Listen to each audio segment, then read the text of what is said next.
7வது வினா. பிரதான இலங்கையில் கிராம குளங்களின் பெரம்பல் அதிகளவில் காணப்பட்ட காலநிலை வலயம். உங்களுக்கு 4 விடை தந்திருக்கு.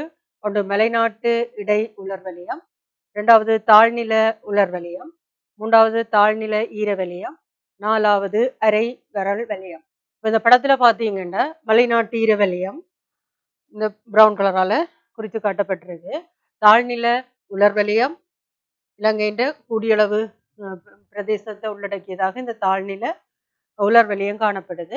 அடுத்தது தாழ்நில ஈர வலயம், 4வது அரை வரல் வலயம் இங்கால வந்திருக்கு. அப்ப இதுல பார்த்தோம் என்று சொன்னா இதுல கூடுதலாக கிராம குளங்களின் பெரம்பல் கிராம குளங்கள் ஈர வலயத்துல குளங்கள் அமைக்க வேண்டிய தேவை எங்களுக்கு இருக்கு இல்லை, என்னென்னா மழை வீழ்ச்சி கிடைக்கிறபடினால அங்க தேவையில்லை. அவ கூடுதலாக கிராம குளங்களின் பெரம்பல் கூடுதலாக காணப்பட்ட வலயமாக தாழ்நில உலர் வலயம் காணப்படுது.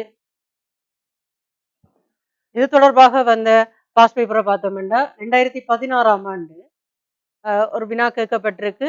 ஆரம்ப வரலாற்று காலத்தில் இலங்கையில் குடியிருப்புகளின் பரவல் தொடர்பானதொரு விளக்கத்தை பெற்றுக் கொள்வதற்கு முக்கியமானதாய் அமையும் காரணி மேல் வருவற்றுள் எது என்று சொல்லி 2016 MCQல 11வது வினாவாக கேட்கப்பட்டிருந்தது. ஆரம்ப வரலாற்று காலத்தில் இலங்கையின் குடியிருப்புகளின் பரவல் தொடர்பானதொரு விளக்கத்தை பெற்றுக் கொள்வதற்கு முக்கியமானதாய் அமையும் காரணி. அதுல 4 விடை இருக்கு. ஒன்று கிராமிய குளங்களின் விஸ்தரிப்பு, அடுத்தது குகைகளின் அமைவு, செங்கவில மண்ணின் பரம்பல், சமதரைகளின் விஸ்தரிப்பு. பார்த்தோம்னா குடியிருப்புகளின் பரம்பலை தீர்மானித்த காரணியாக இருக்கிறது கிராமிய குளங்களின் விஸ்தரிப்பு. இது இந்த வினாவுக்குரிய சரியான விடையாக காணப்படுது.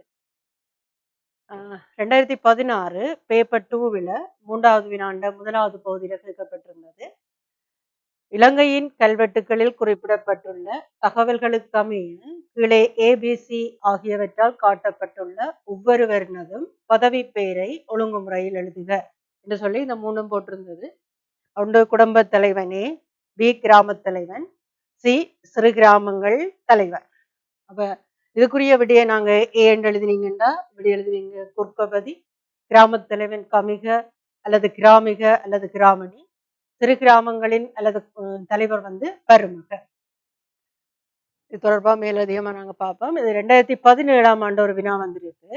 பின்வரும் உருவ என்று சொல்லி இந்த குலத்தொகுதி ஒன்றின் படம் உங்களுக்கு காட்சிப்படுத்தப்பட்டிருக்கு. குலத்தொகுதி ஒன்றின் படத்தை காட்சிப்படுத்தி அதனை அடிப்படையாக கொண்டு 11ஆம் 12ஆம் வினாக்களுக்கு விடையளிக்க என்று கேட்கப்பட்டிருக்கு. அப்ப படம் காட்சிப்படுத்தப்பட்டிருக்கு. இவ்வாறான குலத்தொகுதி நிர்மாணத்தின் ஒரு நோக்கமாக அமைந்திருக்க கூடியது 4 விட தந்திருக்கு.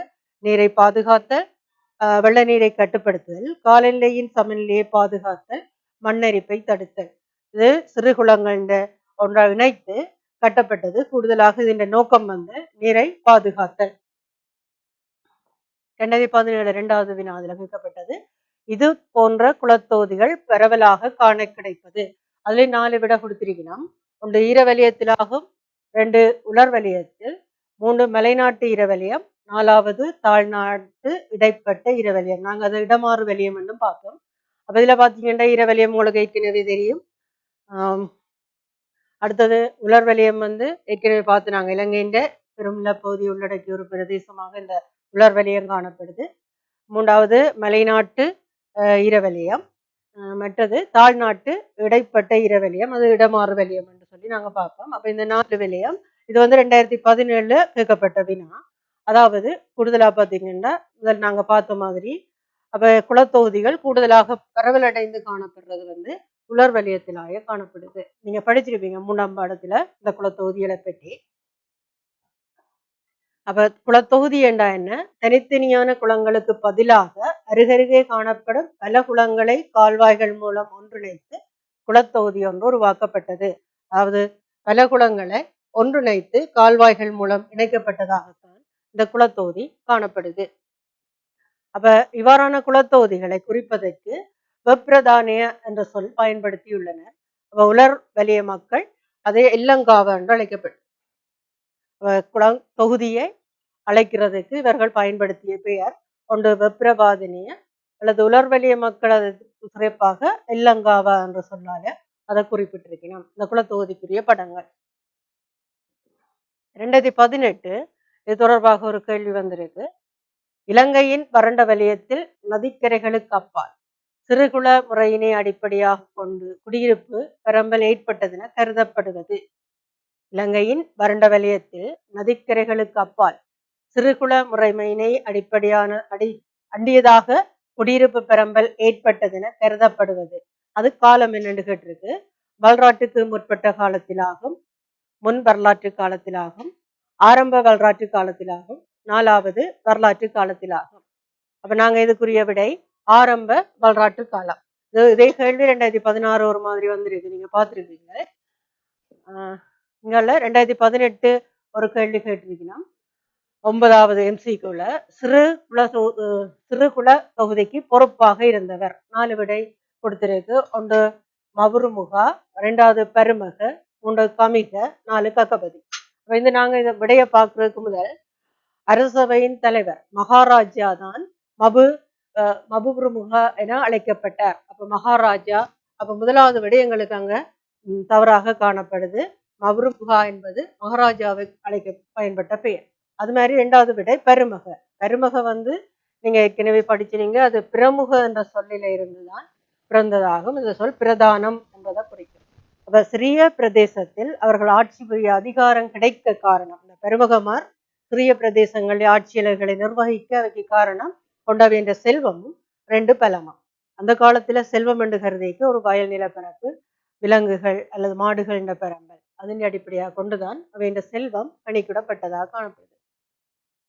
அப்ப கிறிஸ்துக்கு முன் 250 ஆண்டுக்குரிய கல்வெட்டுல மலையில் காணப்படும் குகையொன்றினை பிக்குகளுக்கு தானம் அளித்த பருமக தொட்ட போஜக என்னும் பதவி பெயரால் குறிப்பிடப்படுகின்றார். அப்ப இதன் பொருள் படகு துறையை நிர்வகிப்பவர். அவ பருமக தொட்ட போஜக, இந்த MCQல உங்களுக்கு ஒரு வினாவாக கேட்கப்படலாம். தொட்ட போஜக என அழைக்கப்பட்ட பருமகருடைய தொழில் என்னவாக இருந்தது, அவருடைய கடமை என்னவாக இருந்தது என்று சொல்லி கேட்கக்கூடியதா இருக்கும். அப்ப படகுத்துறையை நிர்வகிப்பவர் தொட்ட போஜக. இப்ப பருமக சொத்துக்களை உடையவராக இருந்தார்.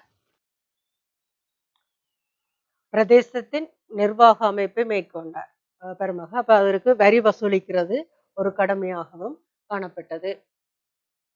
பிக்குகளுக்கு குகையொன்றை அமைத்து தானம் அளிக்கும் ஆற்றல் அவரிடம் இருந்துள்ளது.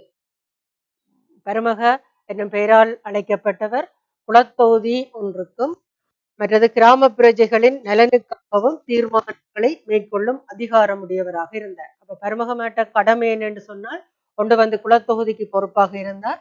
2 தொடர்பட்ட கிராம பிரஜைகளின் நலனுக்காக தீர்மானங்களை மேற்கொள்ளும் அதிகாரம் உடையவராக காணப்பட்டார். அப்ப இதனால் இவர் பலம் வாய்ந்தவராக கருதப்பட்டார். ஒவ்வொரு குலத்தொகுதிக்கும் ஒரு பருமகர் என்ற வீதம் இருந்தது. இது நூற்றுக்கணக்கான கல்வெட்டுகள்ல இந்த பருமகர் பற்றி குறிப்பிடப்பட்டிருக்கு.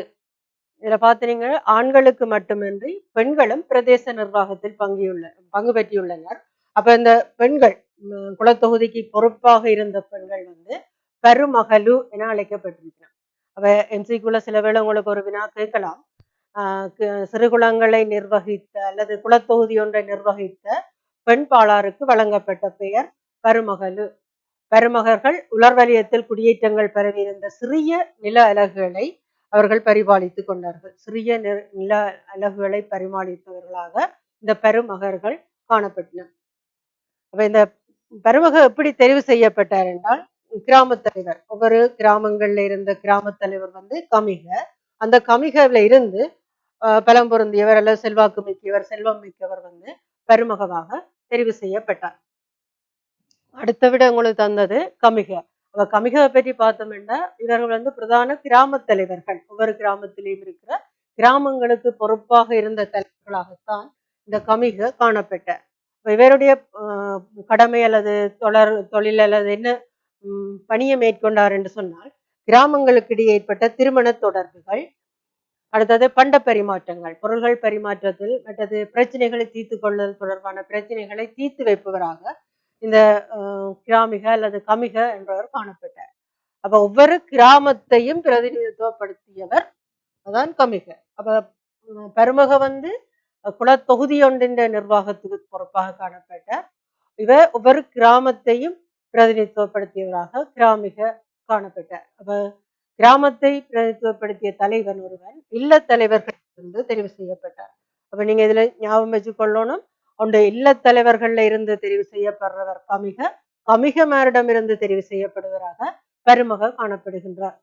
அப்ப தலைவனை தெரிவு செய்யும் பொழுது அவர் கவனித்தது சொத்து தான் கூடுதலாக கவனத்துல கொள்ளப்பட்டது. நாங்க ஏற்கனவே பார்த்த மாதிரி இந்த சொத்து என்று சொன்னால் வயல் நிலங்கள் அல்லது விலங்குகள் அடிப்படையில தான் இந்த சொத்து ஆரம்ப காலத்துல தீர்மானிக்கப்பட்டதாக காணப்பட்டது. அப்ப கமிக கிராம பூஜக, கம்போஜக என்ற பல்வேறு பெயர்களால அழைக்கப்பட்டவராக காணப்படுறார்.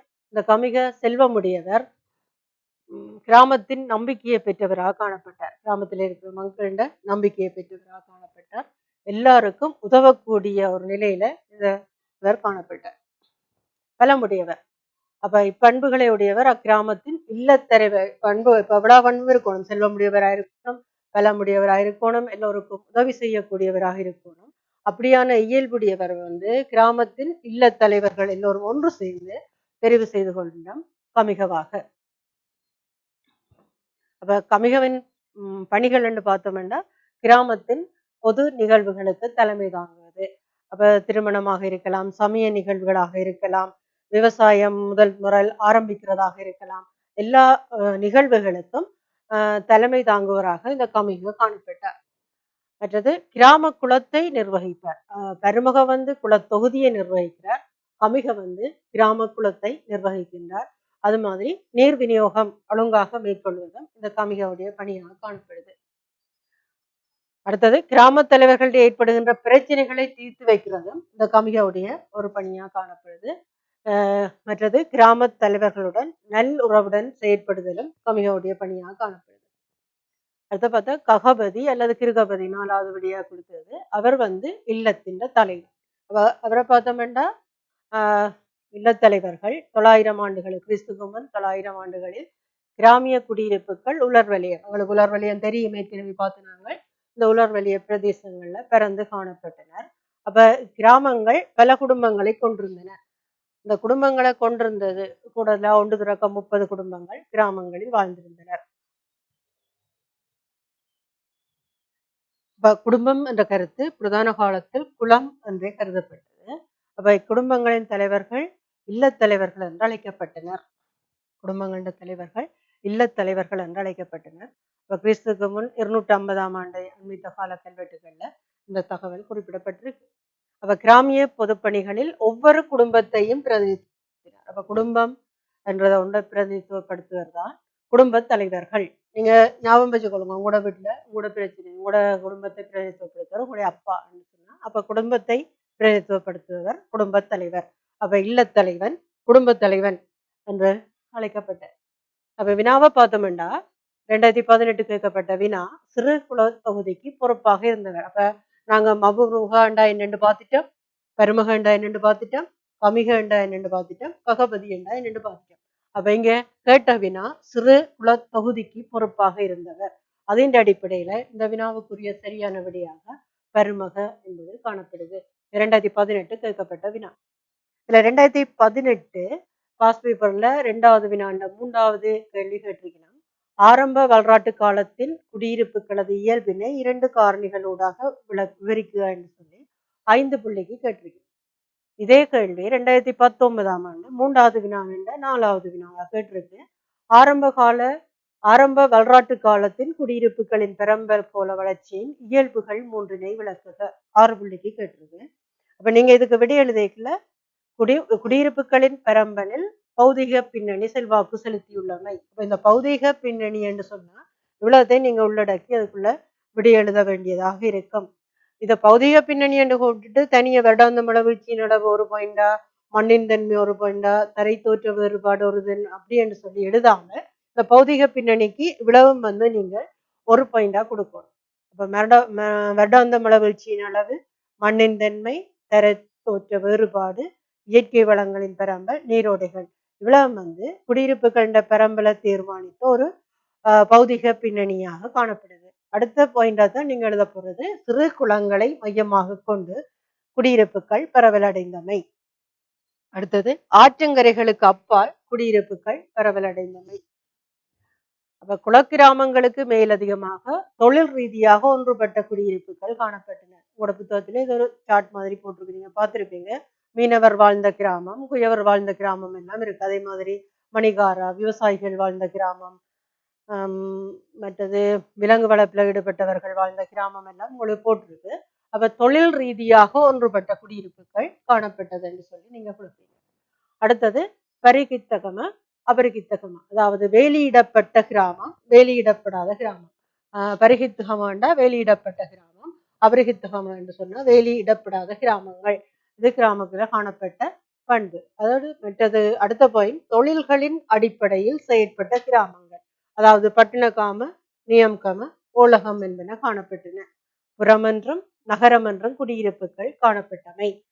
அதுல பாத்தீங்கன்னா முதலாம் விஜயபாகுமன் என்ற காலத்துல நூறுபுறம் என அனுராதபுரம் அழைக்கப்பட்டது. புறம் என்ற அடிப்படையில இதையும் குறிப்பிட்டீங்கன்னா இதுக்குரிய புள்ளிகள் உங்களுக்கு வழங்கப்படும். இப்ப அடுத்த வினா நாங்க பார்க்க போறோம். கீழே தரப்பட்டுள்ள வரலாற்று சம்பவங்களை அடிப்படையாக கொண்டு 8ஆம் 9ஆம் வினாக்களுக்கு விடை தருக என்று கூற்றுக்கள் தந்திருக்கு. அதுல ஏ வந்து ஆட்சி பிரதேசத்தினை நிர்வாக மாவட்டங்களாக பிரித்து ஒவ்வொரு மாவட்டத்தினையும் நிர்வகிப்பதற்கு அமைச்சர்களை நியமித்தமை. பி சித்தாரொம்பி புத்தநாயக்க என்ற அரச அதிகாரியின் பாதுகாப்பினை பெற்றமை. சி பிராந்திய ஆட்சியாளர்களுடன் சண்டையிட்டு அப்பிரதேசங்களை கைப்பற்றி அரசனானமை. டி பொலனறுவையில் அமைக்கப்பட்ட தலதா மாளிகையின் பாதுகாப்பிற்கு வேலைக்கார படைகளை நியமித்தமை. இ முதலாக இலங்கையில் பாரிய குளங்களை அமைத்தமை. அப்ப நீங்க இந்த பாயிண்ட்ஸ் வாசிச்சு கொண்டு போய்க்குள்ள உங்களுக்கு மன்னர்களை பற்றி தெரியும். அதன் அடிப்படையில பாத்தீங்கன்னா ஆட்சி பிரதேசத்தினை நிர்வாக மாவட்டங்களாக பிரித்து ஒவ்வொரு மாவட்டத்தினையும் நிர்வகிப்பதற்கு அமைச்சர்களை நியமித்தமை. இதுக்குரிய மன்னன் யாரு? வசவன். உங்களுக்கு தெரியும், இலங்கையின் வடபகுதி வலிபுரம் பொற்சாசனத்துல நகதீப அல்லது நாகதீப என அழைக்கப்பட்டது. இந்த வடபகுதி நிர்வாக ஆட்சியாளராக ரிஷிகிரி நியமிக்கப்பட்டார் என்று சொல்லி நாங்க ஏற்கனவே பார்த்தினாங்க, உங்களோட பாடப்புத்தகத்தில் இருக்கு. அப்ப ஆட்சி பிரதேசத்தினை நிர்வாக மாவட்டங்களாக பிரித்து ஒவ்வொரு மாவட்டத்தினையும் நிர்வகிப்பதற்கு அமைச்சர்களை நியமித்தமை என்ற கூற்று வசவ மன்னனோட தொடர்புடையதாக காணப்படுது. அடுத்த பி என்று பார்த்தோம்னா சித்தாரும்பி புத்தநாயக்கா என்ற அரச அதிகாரியின் பாதுகாப்பினை பெற்றமை. அது வந்து முதலாம் விஜயபாகு.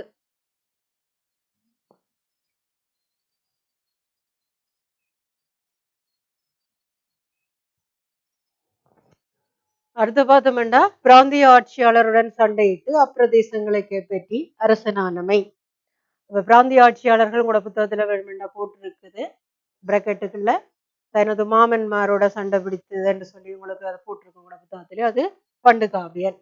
அடுத்த பார்த்தோம்னா பொலனறுவையில் அமைக்கப்பட்ட தலதா மாளிகையின் பாதுகாப்பிற்கு வேடக்கார படைகளை நியமித்தமை. இது நாங்க ஏற்கனவே பார்த்தோம் மாதிரி அது முதலாம் விஜயபாகு மன்னனுடைய பணியாக காணப்படுது. அடுத்த பார்த்தோம்னா இ வந்து முதலாக இலங்கையில் பாரிய குளங்களை அமைத்தமை. ஏற்கனவே பார்த்த மாதிரி இது வசப. அப்ப உங்களுக்கு தந்தது மன்னர்கள் 3 பேர்ட்ட தந்திருக்கு கூற்று.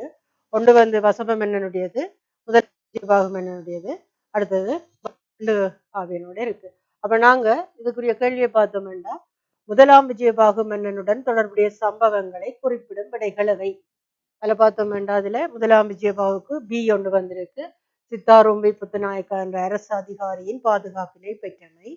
அடுத்தது டி வந்திருக்கு, பொன்னொருவையில் அமைக்கப்பட்ட தலதா மாளிகையின் பாதுகாப்பிற்கு வேலைக்கார படைகளை நியமித்தமை.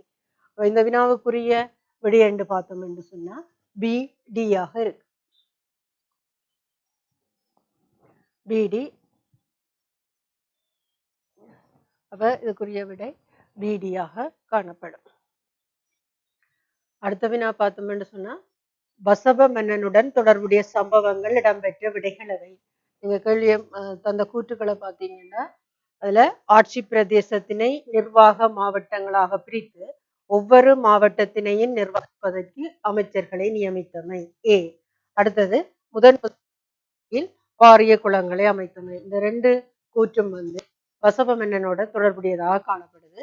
அதன் அடிப்படையில இதுக்குரிய விடையாக நாங்க கேள்வி வசப தொடர்புடையது ஏயும் ஈயும் கூற்று. மற்றதெல்லாம் வசவ மன்னனோட தொடர்பற்றவையாக காணப்படுது. அப்ப இதுல நாங்க ஏற்கனவே வச்ச மாதிரி உங்களுக்கு ஒரு பிரச்சனை இருக்கு. இந்த மன்னர்களை எப்படி ஞாபகப்படுத்தி வச்சுக்கிறதுன்றது உங்களுக்கு பெரிய பிரச்சனை விடுவேன்னு சொல்றேன். நீங்கள் அந்த அடிப்படையில பார்த்தோம்னா அனுராதபுர கால மன்னர்கள் நாங்க பார்க்க போறோம்னா இப்ப எல்லாம் கூட பாட புத்தகத்துல இருக்கிற மன்னர்கள் இவ்வளவு பேரும் தான் இருக்கு. அப்ப அனுராதபுர சுதானி உங்களுக்கு தெரியும். ராசரட்டையிலே ஏறத்தாழ 1000 இருந்தது தலைநகரமாக அனுராதபுரம் இருந்தது. அப்ப இந்த 1400 வருடங்களையும் ஆட்சி செய்த மொத்த மன்னர் ஏறத்தாழ 465 செய்திருக்கிறார். இப்ப நாங்க 465 பேரையும் படிக்கிறேன்னு சொன்னா உங்களுக்கு ஞாபகம் இருக்காது. ஆனா எங்களுக்கு தேவையானதை மட்டும் நாங்க பார்ப்போம். இப்ப இதுல அனுராதபுர ராசதானியின் முதல் மன்னர்.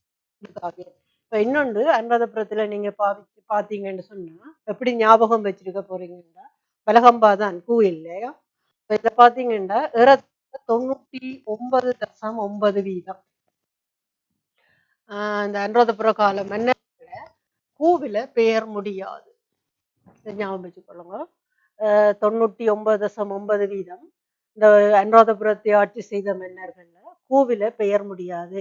ஒரு ஆள் எடுத்துக்கொள்ளலாம். இதுல கூவில முடிகிறேன்டா கஜபாகு. முதலாம் கஜபாகு நீங்க பார்த்திருப்பீங்க. கஜபாகு என்ன பார்த்தீங்க உங்களோட புத்தகத்துல இவரை பற்றி என்ன இருக்குன்னு சொல்லி பார்த்தீங்கன்னா சேர நாட்டின் பத்தினி தெய்வ வழிபாட்டிற்காக சென்றது என்ற விஷயம் இருக்குது. அப்ப இதுலயே ஒன்று இந்த கஜபாகு மட்டும் கூவில முடிகிறதாக காணப்படும். ஏனைய மன்னர்கள் இப்ப நாங்க ஏதோ வெலகம்பான்னு எடுத்தோம்னா ஏனைய மன்னர்கள்கிட்ட என்ன கூவில பெயர் முடியாது. அப்ப கூவில எங்க ஆரம்பிக்க போகுது? பொல்நுறவை காலத்தில்தான் இந்த மன்னர்கள் ஆரம்பிக்க போகிறார்கள்.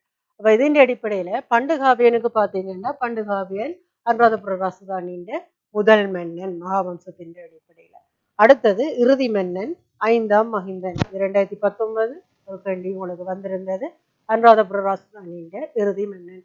அப்ப நாங்க இந்த பண்டுகாவியன் என்று பார்த்தோம்னா பண்டுகாவியனுக்கு 3 துறைகள் காணப்படும்.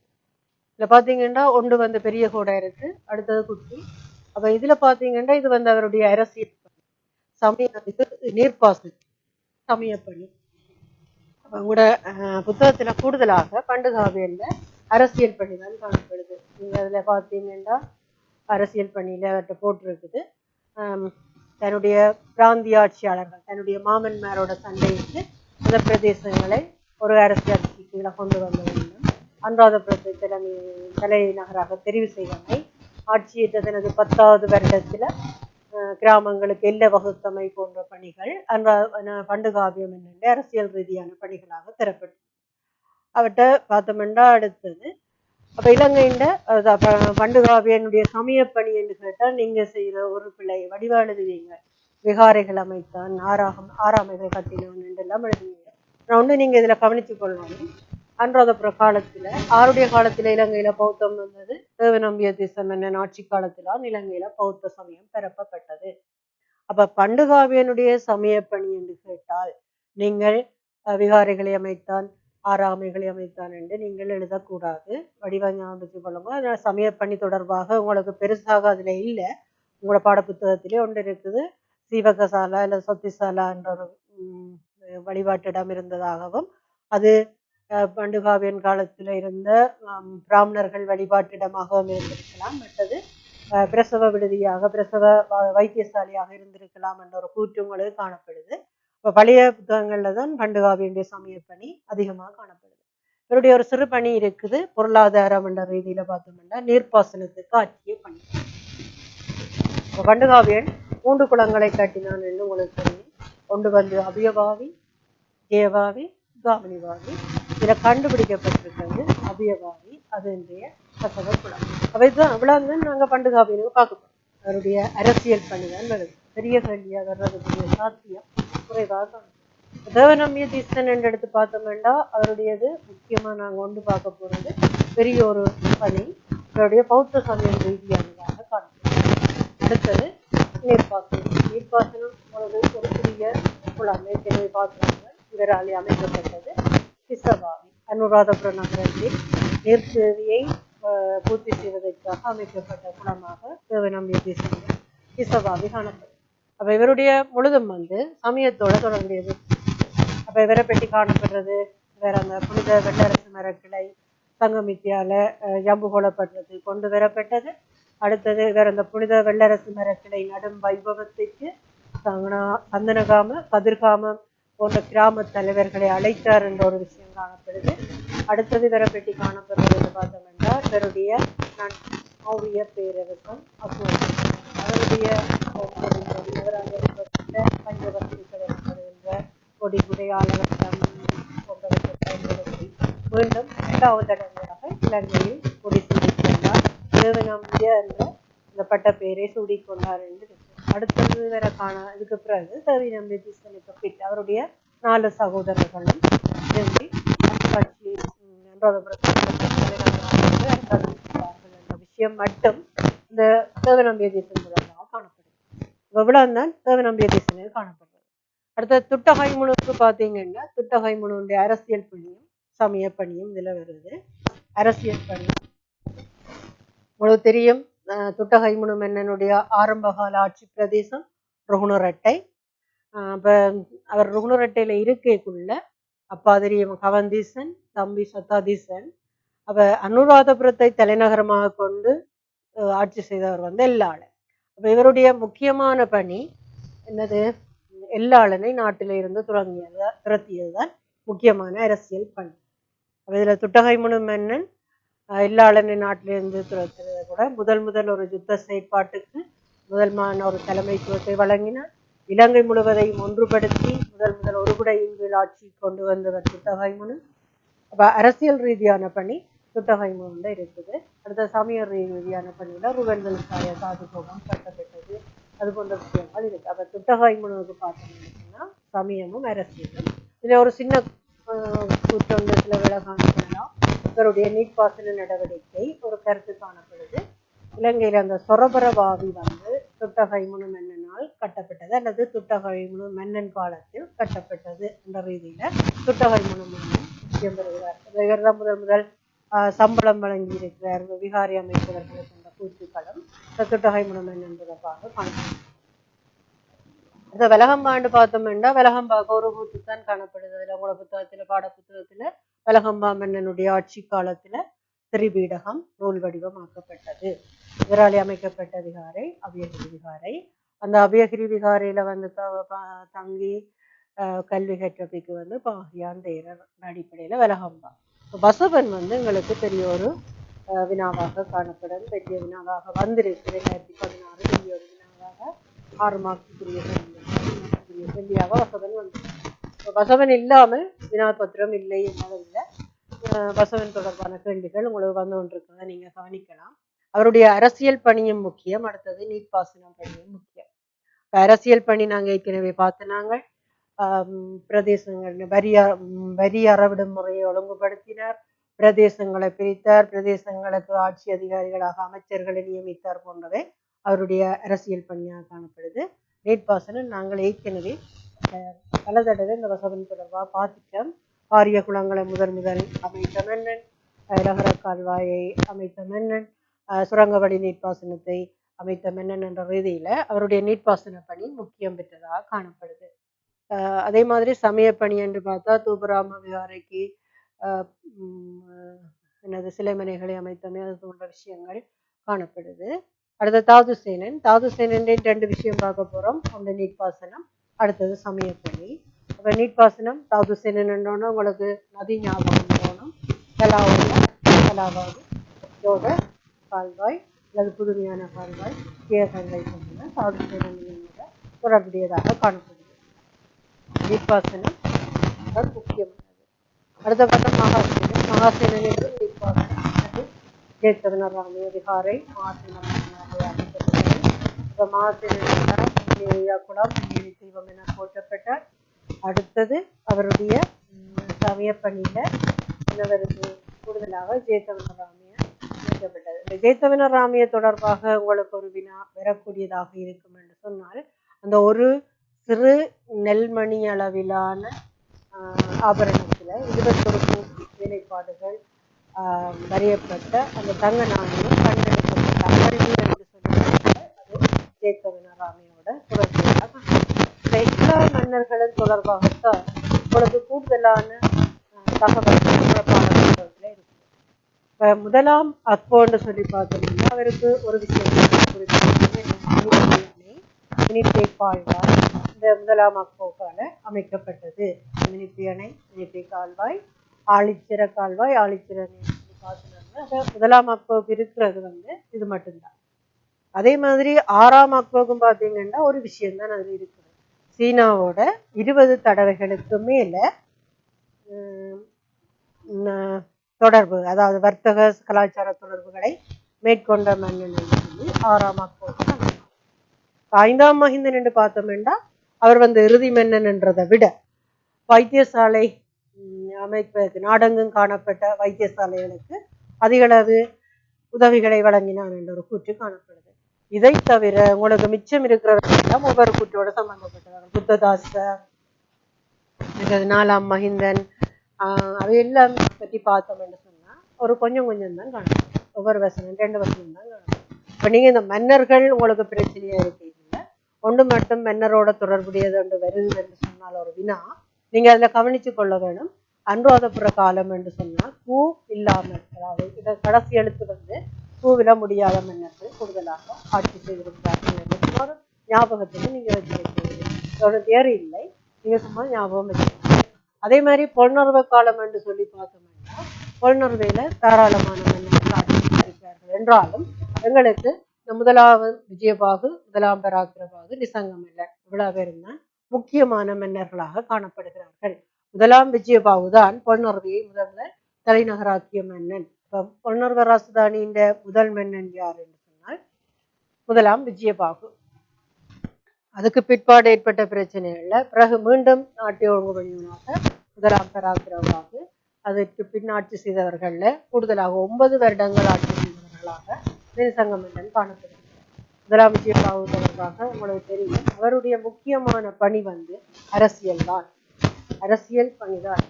அப்ப வேற சமய ரீதியாக ஏதாவது உங்களுக்கு வினா கேட்கப்பட்டால் விஜயபாகுடைய சமய பணி ஒன்றும் எழுதலாம். அனுராதபுர கால விகாரங்கள் குறிப்பிட்டு இவற்றை புனரமைப்பு செய்தார். குளங்களை, நீர்ப்பாசன வசதிகளை புனரமைப்பு செய்தார். என்னென்னு சொன்னா அவருடைய ஆட்சி காலத்துல தோழர்களை இலங்கையிலிருந்து திரட்டுறது தான் அவருடைய பிரதான பணியாக இருந்தது. அதுக்குரிய முயற்சிகளை மேற்கொண்ட நிலையில ஏனைய பணிகள் அது மீள் புனரமைப்பு மாதிரி தான் கூடுதலாக காணப்பட்டது. அடுத்தது முதலாம் பராக்கிரபாகுண்ட பார்த்தோம்னா முதலாம் பராக்கிரபாகுண்ட எல்லாமே அரசியல் பணி இருக்கு, சமய பணி இருக்குது, அதே நேரம் நீர்ப்பாசன பணியும் இருக்குது. பராக்கிரபாகு பராக்கிரம சமுத்திரம், அங்கமடிந்த கால்வாய். நிசங்கமல்லனை பார்த்தோம்னா நிசங்கமல்லன் கல்வெட்டுக்கள். அப்ப பொன்னர்வ ராசதானியின் இறுதி மன்னன் பராக்கிரம பாண்டியன். அப்ப முதல் மன்னன், இறுதி மன்னன். அப்ப இங்கேதான் முதல் பூ வருவது விஜயபாகு, பராக்கிரம பாகு.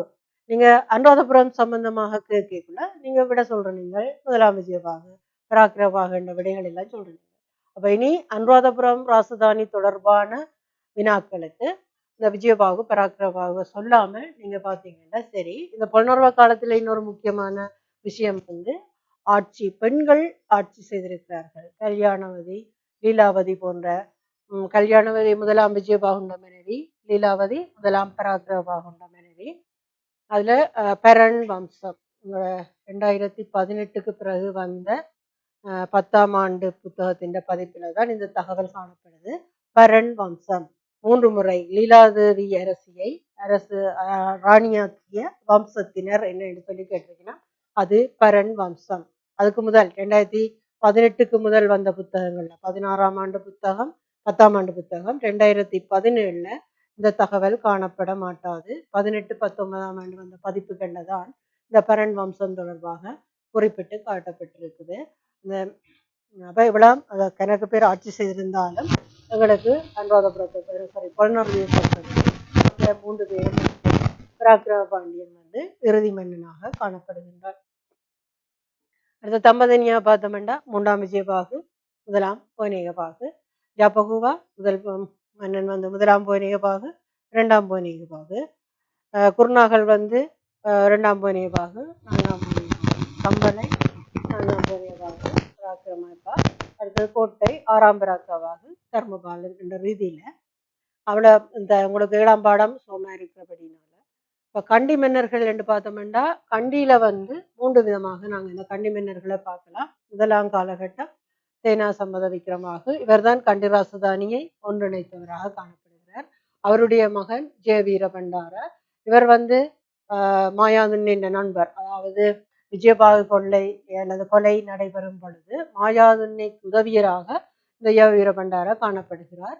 அவர் வந்து நீண்ட காலமாக கண்டி ராசதானி ஆட்சி செய்த ஒரு மன்னர். இவருடைய மகன் தான் கரளியத்த பண்டார. இவர் வந்து போர்த்துகீயரோட ஒரு சாதகமான உடன்படிக்கையான கொள்கையை கொண்டவராக காணப்பட்டார். அப்ப அந்த கண்டியில இருந்த பிரதானிகளுக்கு வந்து அந்த உடன்பாடான போக்கு பிடிக்கவில்லை. அப்ப வீரசுந்தர பண்டாரா என்ன செய்தார்? போய் முதலாம் ராஜசிங்கனுக்கு உதவி செய்து முதலாம் ராஜசிங்கன் கண்டி ராசதானியை கைப்பற்றுவதற்கு உதவி செய்கின்றார். அவருடைய மகன் நாங்க ஏற்கனவே பார்த்தனாங்க கோணப்பு பண்டாரா என்ற முதலாம் விமல தர்ம சூரியன். இவர்கள் இந்த மன்னர்கள் வந்து உங்களுடைய ஏனிய ராசதானி மன்னர்களோட தொடர்பு படுத்தாதீங்க. நீங்க அனுராதபுர ராசதானியை கேட்டாலும் முதலாம் விமல தர்ம சூரியன் விட சொல்லுவீங்க. அப்ப இவர்கள் வந்து கண்டி ராசதானி மட்டுக்கும் உரியவர்கள். அப்ப முதலாம் விமல தர்ம சூரியன் செனரத், இரண்டாம் ராஜசிங்கன். முதலாம் விமல தர்ம சூரியனுடைய ஒண்டவிட்ட தம்பி தான் செனரத் என்று குறிப்பிடப்படுது. செனரத்துடைய மகன் வந்து இரண்டாம் ராஜசிங்கன். இரண்டாம் ராஜசிங்கனுடைய மகன் இரண்டாம் விமல தர்ம சூரியன். அவருடைய மகனாக ஸ்ரீ வீர பராக்கிரம நரேந்திர சிங்கன்.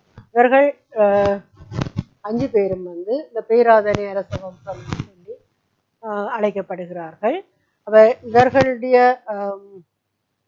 இவர்கள் கண்டி ராசதானி என்ற ஒரு தனித்துவமான அரசியலமைப்பை தோற்றுவித்தவராக இந்த விமல தர்ம சூரியன் காணப்படுகிறார். அவர் அரசன் இல்லை, உங்களுக்கு தெரியும். சிம்மாசன தேவியை திருமணம் செய்ததன் மூலம் அவர் கண்டி ராசதானி என்ற அரசியல் உரிமையை பெற்றுக் கொள்கின்றார். அப்ப விமல தர்ம சூரியனுக்கு செனரத், இரண்டாம் ராஜசிங்கன், இரண்டாம் விமல தர்ம சூரியன், ஸ்ரீ வீர பராக்கிரம நரேந்திர சிங்கன், இவ்வளவு பேரும் கண்டி ராசதானின்ற ஒரு மன்னர்கள். அதன் பிறகு இங்கால இந்த இவர்களும் கண்டி ராசதானி ஆட்சி செய்தவர்கள் தான். இவர்களிட முறை ஒன்று மாறுது. இவர்களுடைய வம்சம் வந்து நாயக்க அரச வம்சம். அதாவது இரண்டாம் விமல தர்ம சூரியனுடைய மகன் ஸ்ரீ வீர பராக்கிரம நரேந்திர சிங்கன். அவர் வந்து நாயக்க இளவரசிகளைத்தான் திருமணம் செய்திருந்தார். அப்ப அவருக்கு குழந்தை இல்லாத போது இந்த நாயக்க அரச வம்சத்தின் முறைப்படி நாயக்க மனைவியுடைய சகோதரன் தான் அரசனாகின்றார். அப்ப இந்த நாயக்க வம்சத்தை நீங்க ஞாபகம் வச்சிருக்கீங்க. ஒண்ணு மட்டும் ஞாபகம், ராஜசிங்கனை எழுதிடுங்க. பேரு ராஜசிங்கனை எழுதிட்டு 4 பேரும் ராஜசிங்கன் என்றுதான் முடியுது. அப்ப முன்னுக்கு மட்டும் ஸ்ரீ விஜய ராஜசிங்கன், கீர்த்தி ஸ்ரீ ராஜசிங்கன், ராஜாதி ராஜசிங்கன், ஸ்ரீ விக்ரம ராஜசிங்கன். அப்ப இதுல கண்டி ராசதானியை பொறுத்தவரை முதல் மன்னன் யாருன்னு பார்த்தினாங்க சேனா சம்மத விக்ரவாகு, இறுதி மன்னன் ஸ்ரீ விக்ரம ராஜசிங்கன். இப்ப முதல் மன்னன் இறுதி மன்னனையும் நீங்க ஞாபகம் வச்சுக்கொள்ள வேண்டும். யாழ்ப்பாண ராசதானின்னு பார்த்தோம்னா அதுல முதல் மன்னன் விஜய கூலங்கை. உங்களுக்கு இதுல கணக்க கேள்வி வர்றதில்லை சொன்னா ஆரிய சக்கரவர்த்தி வம்சத்தை சேர்ந்த முதல் மன்னன் விஜய கூலங்கை. இந்த போத்துக்கையர் வரைக்குள்ள கர்ராசேகரம் இலங்கை ஆட்சி செய்தோம் யாழ்ப்பாண பிரதேசத்தில் வந்தார். இது உங்களுக்கு 2016 17 இந்த வினா வந்திருந்தது. இந்த சங்கிலி வம்சத்தின் அரசன் தான் இறுதி மன்னனாக காணப்பட்டார். அப்ப யாழ்ப்பாண ராசதானி தொடர்பாக நாங்க பார்க்க முதல் மன்னன் மற்றது போத்துக்கையர் வரைக்குள்ள யாழ்ப்பாண ராசதானியை ஆட்சி செய்த மன்னன் தொடர்பான வினாக்கள் தான் உங்களுக்கு வந்திருக்கு. எல்லாத்தையும் பார்த்தீங்கன்னா இப்ப மன்னர் தொடர்பாக எந்த விதமான பயமும் இல்லாமல் மாற்றி எழுதாதீங்க. ராசதானிகளுக்கு உரிய மன்னர்களே அதுக்குள்ள உள்ள அந்த வினாக்களுக்குரிய விடைகளை உங்களுக்கு இலகுவாக இனங்கண்டு கொள்ள முடியும். ஞாபகம் வச்சுக்கணும். அனுராதபுரத்துல கூவராது, பொல்னர்வேல 3 பேர் தான் மிக முக்கியமானவர்கள். மற்ற முதல் மன்னர்கள் அப்படி கடைசி மன்னனை ஞாபகம் வச்சீங்கன்னா மன்னர்கள் தொடர்பாக வர கூற்றுக்கள் வினாக்களுக்கு உங்களுக்கு விடையளிப்பது இலகுவாக காணும்.